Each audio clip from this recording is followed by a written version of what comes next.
Let's see how to find Bluetooth received files in laptop Windows. First method.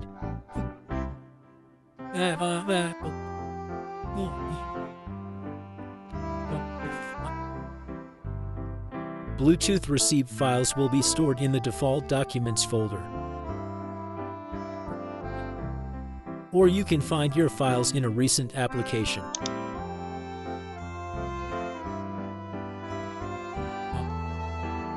Second method. If you still did not find your file, again receive a file by Bluetooth.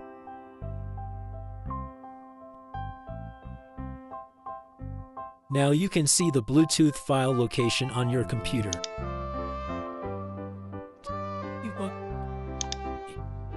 You can change the Bluetooth file location if you want.